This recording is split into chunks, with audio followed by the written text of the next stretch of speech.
Peace, peace, family. Welcome to Dali's Universe of Ahimsa.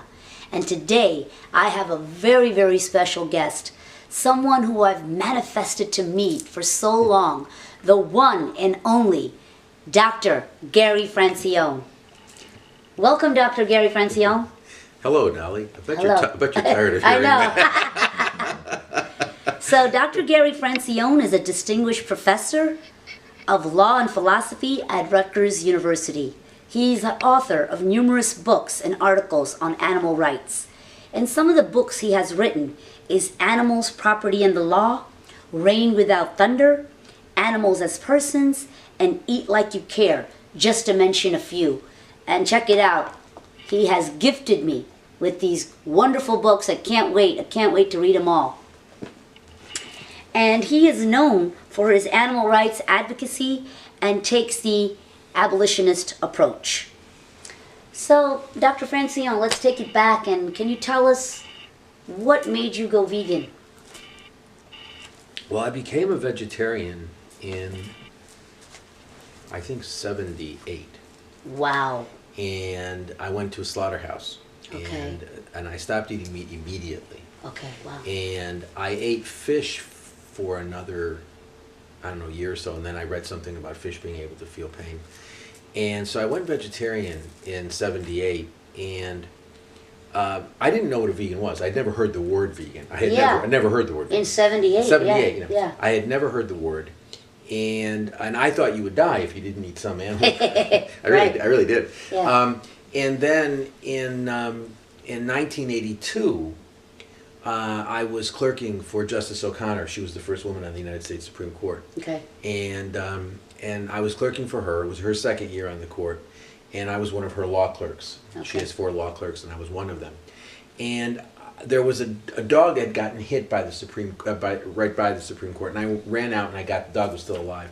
Wow. And I called the Washington Humane Society, and they sent one of their officers over to pick up the dog, who died while I was waiting for her to come. Mm.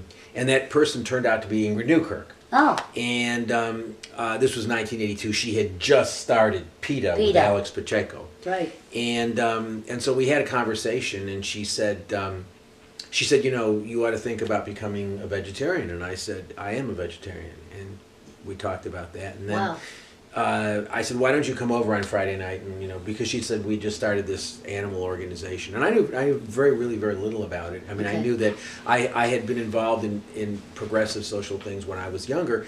And when I went to the slaughterhouse, I just decided I just can't participate in this. I didn't really know it was so horribly violent. Yeah. And so Ingrid and Alex came over for dinner on that Friday night. It was in October of 1982.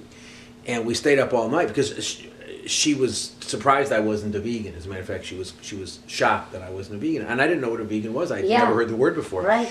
And we talked about dairy and about eggs. Okay. And that was in October of 1982. And that was it. I became a vegan immediately. Wow. And I've not eaten animal products since then. I still had some leather shoes and wool sweaters and stuff. Yeah. And when those wore out, and I just never replaced them. I bought all non-animal things. So you're a true pioneer. Well, yeah, I mean, you know, yeah, and I was, and then after I finished my clerkship with Justice O'Connor, and I then went for a while to New York City where I was practicing law, and I did a lot of legal work for PETA. I got very much involved in PETA, and stayed involved with PETA for a number of years. We had disagreements about a number of things. As PETA got larger, it went in directions I didn't like, and you know, and there were things I didn't like about it, including the sexism of I'd rather go naked, all of that stuff I thought was horrible. Yeah. And I also didn't agree with them that you know, I disagree with a number of their positions. Okay. And so by the mid '90s, we sort of had a divorce, and that was the end of that. And but that's how I became a vegan. Wow. And I've been a vegan. This is I think what 36, 37 years. That's Going on wonderful. 37 years, and I'm not dead. You know, That's right. People That's say, well, right. You is it look a great. healthy way to eat? The answer is, you know, look, I have to tell you, I work at a university. I have kids sneezing on me all the time. Right. I had a cold a couple of weeks ago. Okay. It was the first one I've had in 10 years. I mean, it's Wow. like I don't get Right, cold, you don't get know? sick, yeah. And I feel, I mean, I've got enormous amounts of energy. Let me ask you this. How have you felt, Dr. Francione, You know, like you just said, physically you feel great. Yeah. How have you felt emotionally, spiritually, since you've been vegan? Well, that's an interesting question because I take nonviolence seriously. I believe nonviolence is the true principle, yes. The ultimate moral principle. Yes. And therefore, I believe, and so I think it's a question not just of nonviolence to animals, but nonviolence to humans, and also I see these things as all intertwined. And I believe that in order to lead a nonviolent life, you have to be vegan. You have to do more than be vegan, but you have to at least be vegan. Yeah. And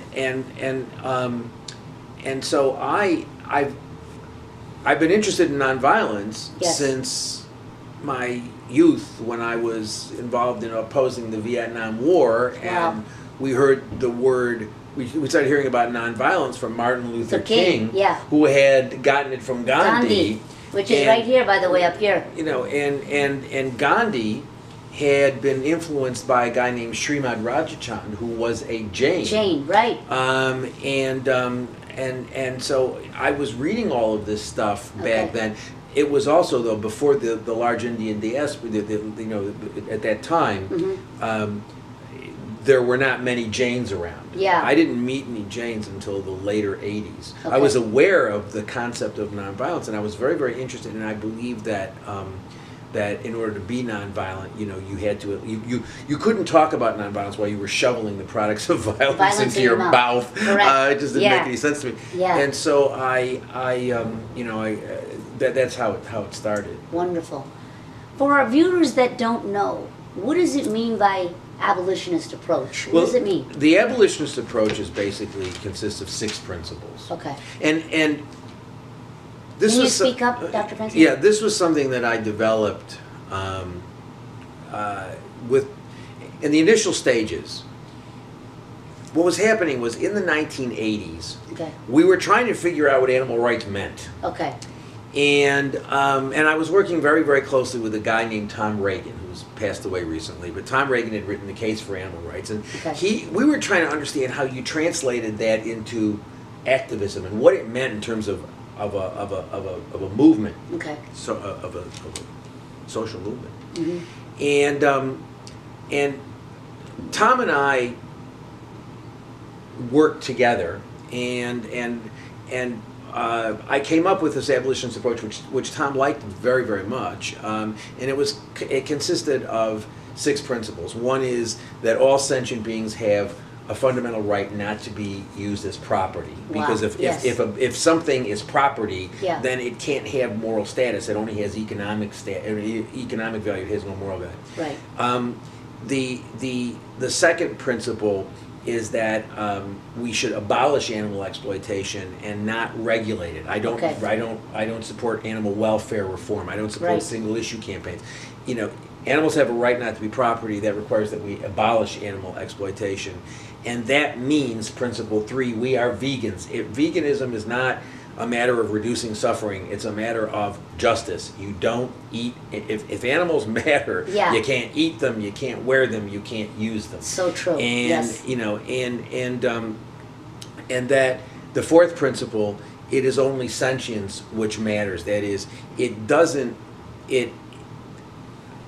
this idea that non-human great apes matter more, or elephants matter more, or dolphins matter more, is nonsense. Right. As far as I'm concerned, you know, a mouse has every bit as much moral value as the elephant has. Exactly. The elephant may have. I mean, there may be other reasons why you are concerned about species that are on the verge of extinction. Although we're wiping out all sorts of just species like all the time, of plants, of insects, and you know, I mean, we fetishize the cats, the large cats, and the elephants, and the whales, and stuff. But we're causing extinction of many species, plant and insect, which are also essential for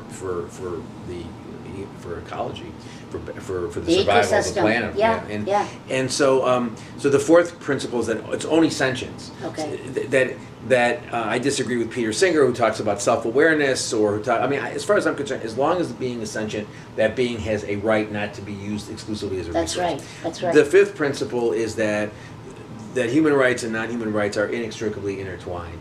that we should never use, as this movement does all the time, engages in sexism, promotes sexism as supposedly trying to get people to embrace animal rights, which is nonsense. Yeah. That we reject speciesism because it's like other forms of discrimination. It's like racism, sexism, heterosexism, classism, right. things like that. So therefore, we have to reject all those things. Right. And then the sixth principle is nonviolence. It's a nonviolent. I see this as a peace movement. Yes. That is expansive and includes non-human animals. Right. And that's really what it's about. It's a peace movement. Right. It's the new peace movement. There you go. Let's normalize nonviolence. That's exactly. Right. That should be. I mean, we were born this way, and we need to normalize nonviolence in today's world. That's it. Look, the reality is, if violence was an answer to anything, we'd be living in the Garden of Eden, because the history of humankind has been a history of violence. It doesn't work. Yeah. As a practical matter. Right. I mean, put aside the spiritual stuff. As a practical matter, it don't work. Right. But violence, as a practical matter, just begets more violence. Correct. And at some point in time, you have to stop it and say, violent. I'm reminded of some years ago. I was giving a lecture in Canada. Okay. And somebody identified herself as involved with the Animal Liberation Front. Okay. And said that I was I was a bad guy because if a vivisector, she said, if a vivisector is using 60 dogs a year in research, don't you think it's all right to engage in violence against the vivisector? And I said, no. Yeah. And she said, well, how can you be an animal rights activist? I said, let me ask you a question.